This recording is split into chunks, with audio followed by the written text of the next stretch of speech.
against the tall glass windows of the Whitmore Academy's music room, a soft but relentless rhythm that seemed to echo the heaviness in the air. Outside, the city moved in blurred streaks of gray. Inside, every note, every sound had been swallowed by silence. Clara Hayes stood at the grand piano, her fingers resting lightly on the keys, not playing. Across from her, in the small armchair by the window, sat a boy, maybe 9 or 10, his knees drawn up, his gaze locked somewhere far away. Ethan Whitmore. It had been 6 months since anyone had heard his voice. 6 months since his mother's sudden passing, a car accident on a rain-slicked highway, the day the music stopped. Clara knew his story before she ever set foot in the Whitmore penthouse. She had been told by the principal, "His father has tried every specialist. He won't talk, won't sing, won't even hum. You'll be his last attempt." Most teachers would have said no. The Whitmore family was untouchable, wrapped in layers of wealth and power. But Clara wasn't here for them. She was here for him. She touched the keys gently, letting a single note float into the air. Ethan didn't flinch, but his eyes flickered, just for a moment. "You know, I had a brother once who didn't speak for a long time. He said the world was too loud, so he stayed quiet." Ethan shifted slightly in his chair. "I found a way to help him," she continued, her voice calm, like she was telling him a secret. "I started playing his favorite song every day, until one day he sang the last line with me." For a long while, Ethan said nothing. Clara didn't push. Instead, she began to play Amazing Grace, slow and low, each note lingering like a drop of rain on glass. At the doorway, unseen by Ethan, a tall man in a tailored charcoal suit stood watching. Alexander Whitmore, the billionaire CEO whose empire stretched across continents. His jaw was set, his dark eyes unreadable, but his gaze never left the music teacher and his son. He had hired her because he was desperate. He hadn't expected her to see her lean toward his son like that, speaking as if time didn't exist, as if the boy wasn't broken, but simply waiting. Clara finished the hymn and let the last chord dissolve into silence. She didn't look up, didn't check if Ethan had moved. Instead, she said quietly, "It's okay if you don't talk yet. I'll be here until you're ready." For the first time in months, Ethan's eyes met hers. Not for long, but long enough for Alexander, standing in the shadows, to feel something shift inside him. He didn't know it yet, but the music that had stopped 6 months ago had just played its first note again. The next morning, Clara arrived early. The Whitmore penthouse smelled faintly of coffee and expensive cologne. The butler, Mr. Graves, greeted her with a nod and led her to the music room. Ethan was already there, sitting in his chair by the window, wearing the same distant look. Clara carried a cloth bag and set it on the piano bench. "I brought something today," she said, pulling out a set of small percussion instruments, a tambourine, a triangle, and 2 wooden claves. "We're going to talk without talking." She tapped the claves together in a slow rhythm, tap, tap, tap. Then she set them down and waited. For a long moment, Ethan didn't move. Then, barely, he picked up the tambourine and shook it once. The sound was small, tentative, but it made Clara smile. "That's good," she said softly. "That's you saying hello." Alexander appeared in the doorway again, holding a coffee cup. He didn't interrupt, but something about the sight, his son lifting a hand to make a sound, made his grip tighten. When the lesson ended, Clara gathered the instruments. Ethan was still silent, but she caught the faintest curve of his lips as she left. "Progress?" asked Alexander quietly in the hallway. "More than you think," she replied. "But it's not about making him speak. It's about making him feel safe enough to want to." A week later, Clara sat at the piano, playing a simple melody from Clair de Lune. Ethan sat beside her too this time, not in the window chair. His small fingers hovered over the keys. "Here," Clara said, pressing one of his fingers down on a single note. The sound floated in the air, delicate and clear. Ethan didn't look at her, but he pressed it again and again. "That's yours now," she told him. "Your note." Outside the music room, Alexander stood listening. He hadn't told Clara, but he had canceled 2 meetings just to be there. Later that evening, when Clara was gone, Alexander found Ethan in his room tapping that same note on a small toy keyboard. He almost asked him to play more, but something stopped him. Instead, he just sat on the floor, listening, as if the sound alone might heal something in both of them. Alexander invited Clara to stay for dinner one evening after a session. The table was long and formal, but Ethan sat close to Clara, watching her with the wary comfort of a child who trusts someone but isn't ready to say it. "You've been patient," Alexander said over roasted salmon. "Most people give up when they don't see quick results." Clara sipped her water. "Music doesn't work on a clock. Neither does grief." Something in her tone, steady but kind, made him set down his fork. "You've lost someone," he said. "My mother, cancer. I learned then that sometimes the only thing you can do is sit with someone in their silence until they're ready for words again." Alexander didn't speak for a long time after that, but when he looked at her again, his gaze was different, less like an employer, more like someone seeing her for the first time. It happened on a Tuesday.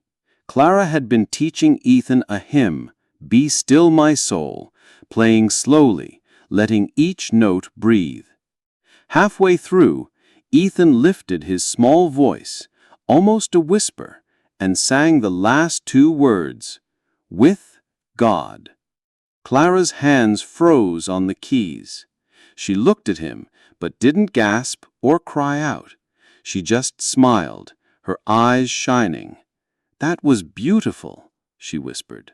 At the doorway, Alexander's coffee cup slipped from his hand and shattered on the marble. Ethan flinched, but Clara laid a calming hand on his shoulder. "It's okay," she said. "You just gave your dad the best gift he's had in a long time."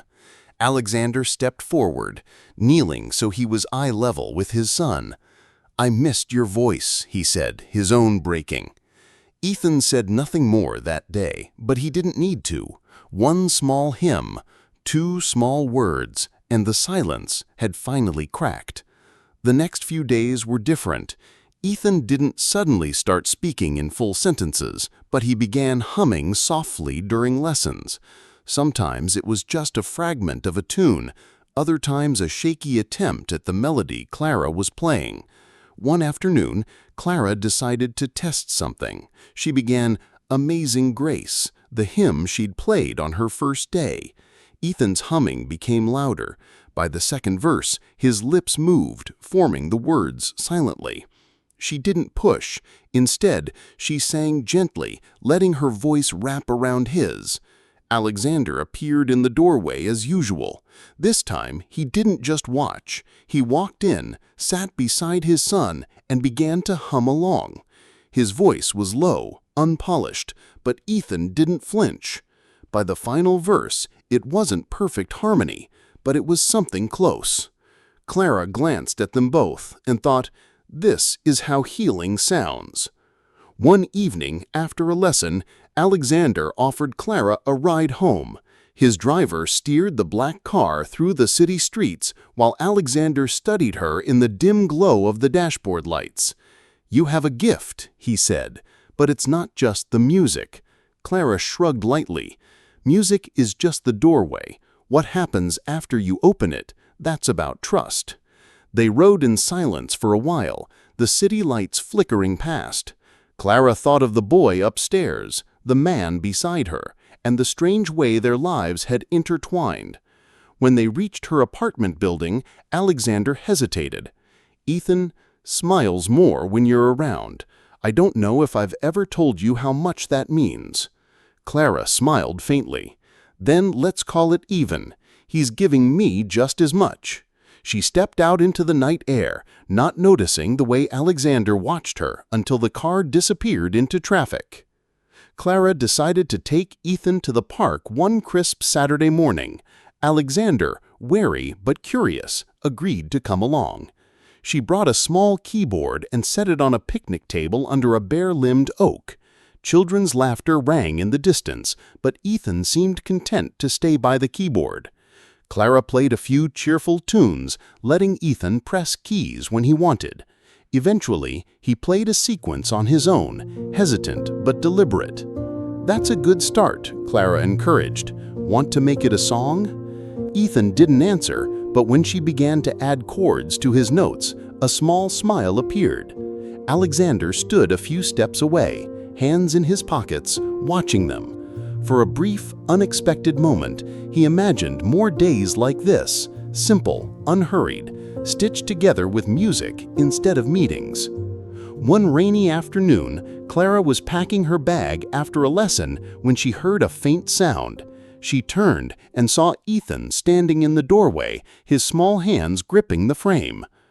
"Thank you," he whispered. It was the first complete sentence she had heard from him. Clara froze, then slowly smiled. "You're welcome." Alexander stepped into the hall just in time to hear it. His breath caught, a mix of pride, relief, and something heavier he couldn't name. Later, when Ethan had gone to bed, Alexander found Clara in the music room. "You have no idea what that meant," he said quietly. "I think I do," she replied. "But remember, it's not me, it's him. He's choosing to let the light back in." 2 weeks later, the headlines appeared. "Billionaire son speaks after months, thanks to mysterious music teacher." The article was full of speculation. Who was Clara Hayes? Why was she spending so much time with the Whitmore heir? Some of the language was flattering, some of it was sharp, hinting at motives she didn't have. Alexander stormed into the music room that afternoon, the newspaper folded under his arm. "Did you talk to anyone?" "No," Clara said firmly. "I wouldn't." Ethan, sensing the tension, moved closer to her. Alexander looked from his son to the woman who had coaxed him back into the world of sound. "Then someone's trying to make this into something it isn't," he muttered. But Clara saw the doubt flicker in his eyes before he turned away, and in that instant, she knew. The music they'd built together was about to face its hardest test. Clara arrived at the penthouse one morning to find a man with a camera lurking outside the building. He raised it quickly, snapping a shot of her before she could turn away. Inside, the butler, Mr. Graves, looked uneasy. "There have been more of them lately," he murmured. "The press smells a story." When she reached the music room, Ethan was already there, hunched over the piano, pressing a single key again and again. "Bad people outside?" he asked suddenly, without looking up. Clara crouched beside him. "Just people who don't understand." Alexander walked in, jaw tight. "I'll have security move them," he said, his tone clipped. But Clara saw it again, that flicker of suspicion in his eyes, and it stung more than she expected. That evening, Clara found herself in the penthouse library, sorting through sheet music. Alexander entered, the paper with the latest article in his hand. "They're implying you're here for publicity," he said, his voice low but edged. Clara's eyes flashed. "You think that's true?" "I don't know what to think," he admitted. "You've been a miracle for Ethan, but I have to protect him." Her voice trembled, not from fear, but from hurt. "Protecting him doesn't mean doubting everyone who cares for him." They stood in tense silence until Ethan appeared in the doorway, holding a piece of paper, a clumsy drawing of the three of them at the piano. He didn't say a word, but the message was loud enough to still the argument. Alexander couldn't sleep. He sat in his office, staring out over the city, thinking of his son's first words in months, of the way Clara had coaxed them out with patience no specialist had matched. But the headlines gnawed at him. He had been burned before by people who wanted his money, his influence. He had vowed never to risk Ethan's heart in someone else's hands. Victor, his father, called late that night. "The press is digging into this Clara woman," he said. "Be careful. Scandal can ruin a boy's life before it starts." Alexander closed his eyes. He didn't want to believe she could hurt them. But what if the world was right and his heart was wrong? 2 days later, Clara arrived to find her usual access badge deactivated. Mr. Graves met her in the lobby, looking apologetic. "I'm sorry, Miss Hayes. Mr. Whitmore said there would be no lessons today." Clara's throat tightened. She didn't argue, just left quietly, the winter wind biting her cheeks as she walked home. That evening, Ethan refused dinner. Alexander found him in his room, silent, clutching the drawing he'd made of the three of them at the piano. "Is she not coming back?" he asked finally. Alexander hesitated, the pause long enough to shatter the boy's trust. "I don't know," he admitted. The next morning, Alexander was in the middle of a board meeting when his phone buzzed. A video had gone viral overnight. In it, a small boy stood in front of the Whitmore building, facing a cluster of reporters. His voice was soft but clear. "Miss Clara is my friend. She helps me talk again. If you make her go away, I won't talk anymore." It was Ethan. Alexander froze. Around the conference table, his colleagues murmured, but he heard nothing except his son's voice, steady, pleading, unshakable. He didn't wait for the meeting to end. Within an hour, he was at Clara's apartment door, rain on his coat, regret in his eyes. "We need to talk," he said, and for the first time, the doubt was gone. Rain pattered against the fire escape outside Clara's apartment as she stood in the doorway, arms crossed, staring at Alexander. "You believed them," she said simply. Alexander's voice was low. "I did, and I was wrong." He explained about the headlines, his father's warnings, his own fear of losing Ethan again. "I thought I was protecting him, but I was only protecting myself from trusting someone." Clara's eyes softened, but her voice stayed steady. "Trust is the only thing Ethan needs right now, and you can't teach it if you don't live it." For a long moment, neither spoke. Then she stepped aside. "Come in," she said. "Ethan is the one who convinced you to be here, so let's talk about how we help him, together." The next afternoon, Clara returned to the penthouse. Ethan ran to her, his face breaking into the widest smile she had ever seen. She knelt to hug him. "I've missed you too, little one." In the music room, she brought out a blank sheet of manuscript paper. "We're going to write our own song," she told Ethan, "something that's just ours." They began with a simple melody he'd been humming. Clara added chords. Ethan tried a few more notes, and soon the room was filled with their laughter as much as their music. Alexander stood quietly in the doorway. He noticed something new. Clara wasn't just helping Ethan heal. She was giving him a voice that was uniquely his. That evening, Alexander received a visit from his father, Victor Whitmore, the older man's presence, as commanding as ever, his tailored coat still smelling faintly of cigars. "This teacher," began Victor, "is interfering with our family's image. Do you know what they're saying in the business press?" Alexander folded his arms. "I don't care what they're saying. She's staying." Victor's eyes narrowed. "And when she leaves? Because she will. People like her always do. She's not like anyone else. And if you can't see what she's done for your grandson, then you're blinder than I thought." Victor left without another word, but Alexander knew the man wouldn't give up so easily. The following week, Clara proposed something bold. "There's a charity concert next month for the Children's Music Foundation. Ethan could perform the song we wrote together." Alexander hesitated. "In front of hundreds of people?" Clara nodded. "It's not about the crowd. It's about showing him that his voice matters." Ethan, listening quietly, surprised them both by saying, "I want to." Alexander looked at his son, then at Clara, and nodded. "Then we'll make it happen." The music room transformed into a stage in miniature. Clara played, Ethan sang, and Alexander, to his own surprise, sometimes joined in on the low harmonies. There were mistakes, forgotten lyrics, off-key moments, but there was joy, the kind that made Clara's eyes shine and Alexander's guarded expression soften. One evening, after rehearsal, Clara walked Clara to the elevator. "I don't care what happens at that concert," he said quietly. "You've already given him more than I thought possible." Clara smiled. "It's not just me, it's all of us."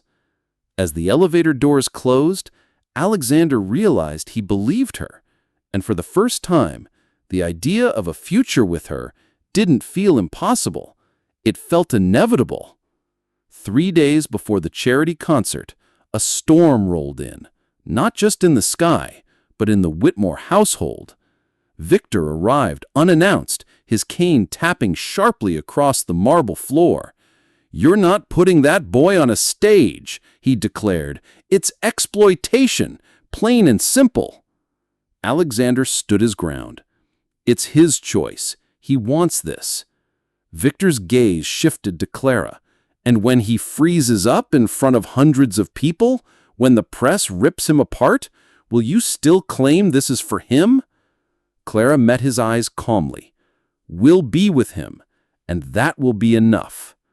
Victor scoffed, but for a moment something flickered in his expression, a hesitation he quickly masked before leaving. The day before the concert, Clara brought Ethan to the theater for their first full rehearsal.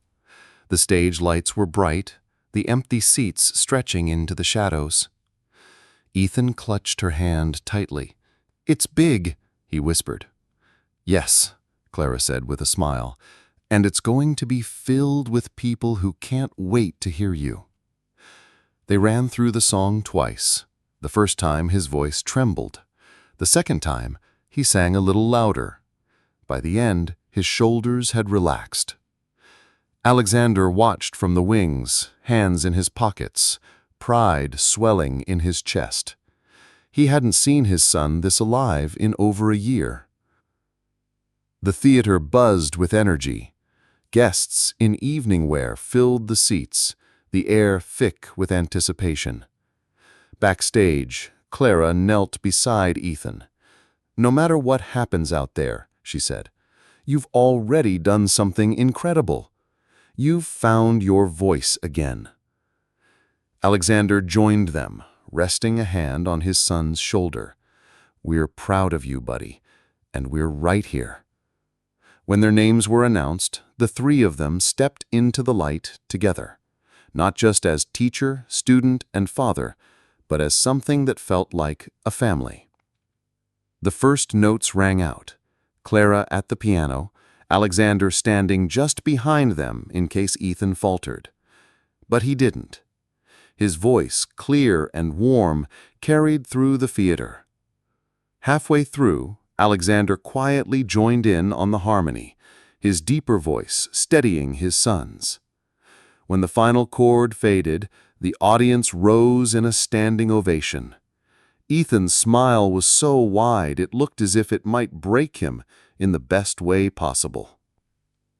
In the front row, Victor Whitmore sat motionless, but his eyes glistened, and his hands eventually came together in slow, deliberate applause. After the concert, Victor approached Ethan quietly. The boy looked up, unsure. "That was brave," Victor said finally, "and beautiful." Ethan hesitated, then extended his small hand. Victor took it, his grip firm but gentle. Clara watched from a few feet away, feeling the tension in the room dissolve into something softer. Later that night, Alexander found his father standing alone in the theater. "You were right," Victor said, without turning around. "She's not like the others." It was the closest thing to a blessing Alexander had ever heard. Days after the concert, the city press covered Ethan's story not as scandal, but as triumph. Photos of the boy singing beside his father and teacher filled the news. In the music room, Clara sat at the piano while Ethan played the melody they'd written. "I want to keep playing forever," he told her. "You will," she promised, "and I'll be here as long as you want me." Alexander, leaning in the doorway, caught her eye. "How about we make that permanent?" Clara blinked. "Are you asking me to—" "Yes," he said simply. "Stay. With us." The following Sunday, the three of them sat in a small church pew, sunlight streaming through stained glass. The congregation began to sing Amazing Grace. This time, Ethan's voice rang out strong beside Clara's. Alexander's joined in, unpolished but steady. Clara glanced at them both, her heart full. She thought of the first day in the music room, of the silence that had felt unbreakable, and of the hymn that had bridged it. As the final verse rose, she realized the truth. This wasn't just music therapy. It was a second chance for all of them. A month after the concert, Clara officially moved into the Whitmore home. It wasn't grand gestures that made it feel like hers. It was the little things. The coffee mug Alexander set out for her each morning. The way Ethan left small drawings by the piano bench. The sound of laughter echoing down hallways that had once been too quiet. One evening, as they finished dinner, Ethan asked, "Can we have music night every week?" Clara smiled. "Of course, but only if you promise to teach me one of your songs too." Alexander leaned back, watching them, a peace settling over him he hadn't felt in years. For the first time, his penthouse wasn't just a home. It was a place where love lived. Spring brought the annual Riverside Music Festival. Clara suggested they attend, not as performers, but as a family. The three of them wandered among food stalls, street performers, and choirs, singing under open tents. Ethan was mesmerized by a young violinist playing a hymn, his bow dancing like a prayer over the strings. "Can I learn that one?" he asked. Clara nodded. "We'll start Monday." Alexander bought him a small beginner's violin from one of the vendors. "A gift," he said simply. That night, under the glow of the festival lights, Clara felt the warmth of Alexander's hand find hers, a silent thank you for bringing them both back to life. One Sunday after church, Ethan led Clara to a small side chapel lit only by candles. "This is my prayer room," he whispered. "I talk to Mom here, and to God." Clara knelt beside him. "What do you say?" "Thank you for bringing Miss Clara," he answered without hesitation. Her throat tightened. She rested her hand on his shoulder. "God's been watching over you, Ethan.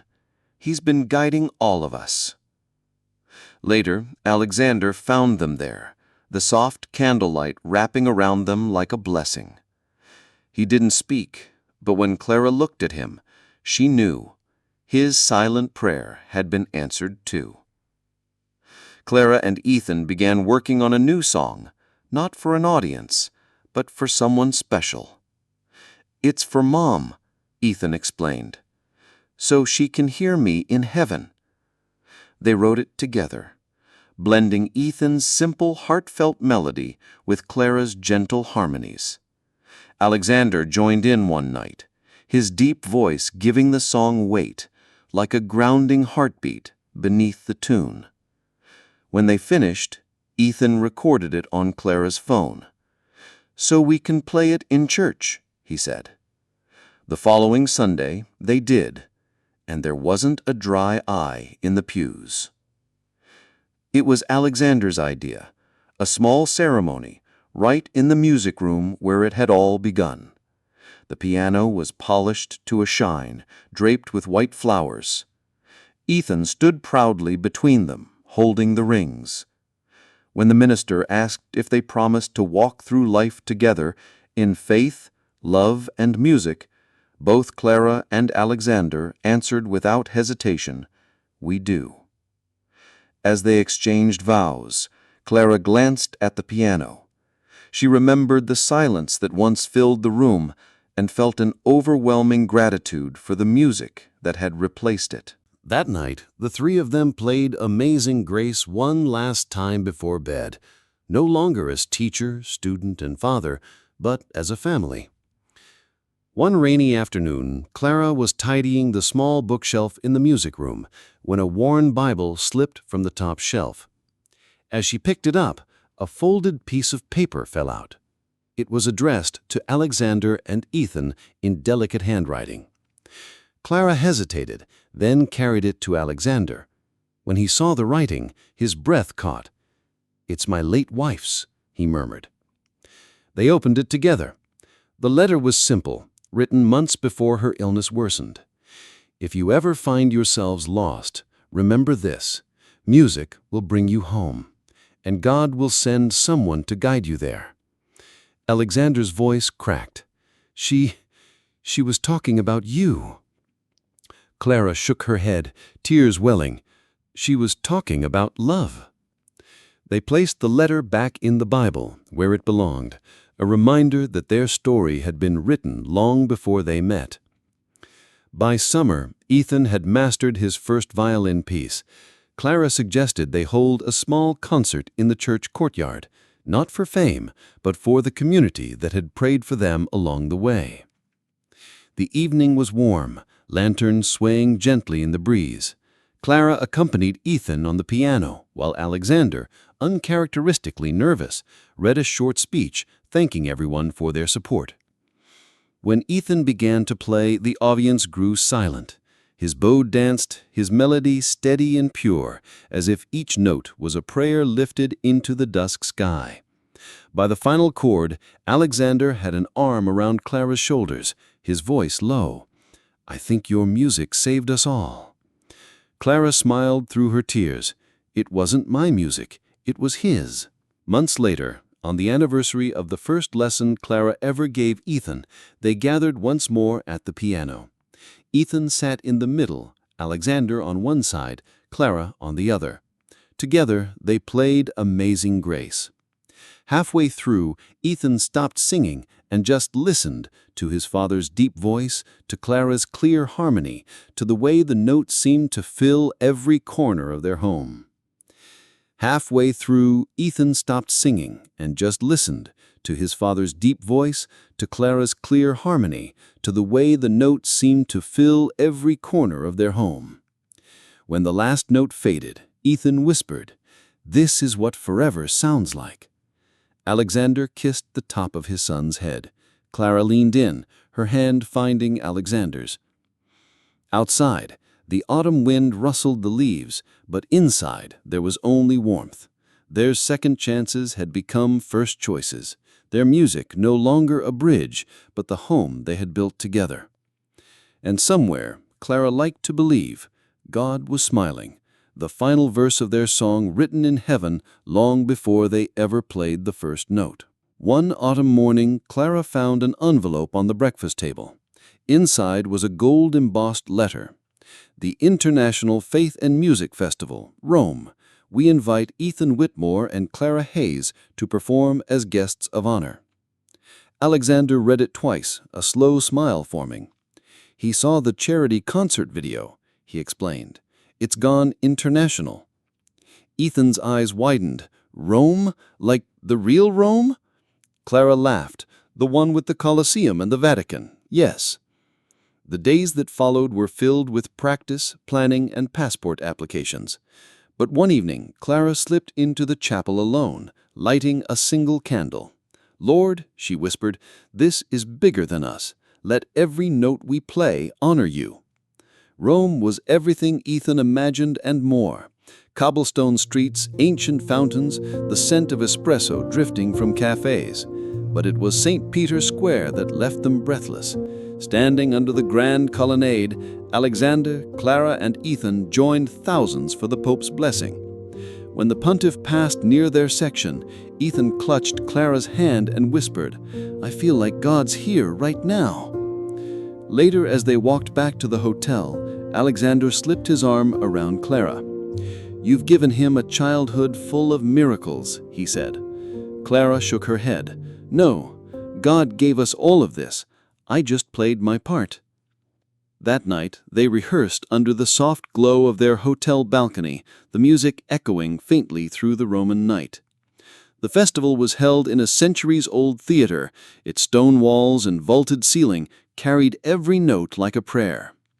Clara began at the piano, her fingers steady, her heart whispering thanks. Ethan entered softly with his violin, his bow gliding like silk over the strings. The melody was their own, a piece born in their music room, grown in love, now blooming under Roman lights. Midway through, Alexander surprised them by stepping forward to sing a verse. His voice wasn't perfect, but it was honest, and the audience felt it. When the final chord rang, the crowd rose in thunderous applause. Ethan grinned, Clara bowed, Alexander simply stood there, overwhelmed. Later, back in their seats, Ethan leaned over and said, I think Mom heard us tonight. Clara's eyes glistened. I know she did. The flight home from Rome landed just as the autumn sun dipped low, painting the city in gold. Waiting at the airport was a small crowd from their church and neighborhood, holding handmade signs. Welcome home, Whitmores. Ethan darted forward to hug Mr. Graves, who pretended to scold him for growing taller while they were away. Clara was handed a bouquet of lilies, her favorite, by the church choir director. That Sunday, the pastor invited them to share their Rome story. Clara played a short excerpt of the piece they'd performed, and Alexander spoke, not about wealth or fame, but about how faith had rewritten their lives. God's music was already playing, he said. We just had to learn how to listen. When the congregation rose to sing How Great Thou Art, Clara felt the walls tremble, not from sound, but from the unity of hearts. Weeks later, the first snow of the season began to fall. Clara lit the fireplace, while Alexander set out hot cocoa and Ethan tuned his violin. They gathered in the music room, the very place their journey had begun, and decided to play the Rome piece one last time just for themselves. The melody swelled, warm against the cold outside. At the final chord, silence fell, deep and peaceful. Ethan looked at them both. We should play it every year, he said. Alexander smiled. Every year for as long as we're together. Clara glanced at the snow falling outside, and then at the two faces she loved most. Then forever it is. And as they closed the piano, laughter mingled with the quiet sound of snow, carrying the final note of their story straight to heaven, where, she believed, God was still smiling. If you enjoyed this video, don't forget to give it a like and leave a kind comment. To help the channel stay motivated to create more great videos, please hit the subscribe button. Wishing you happiness and peace in the light and love of God.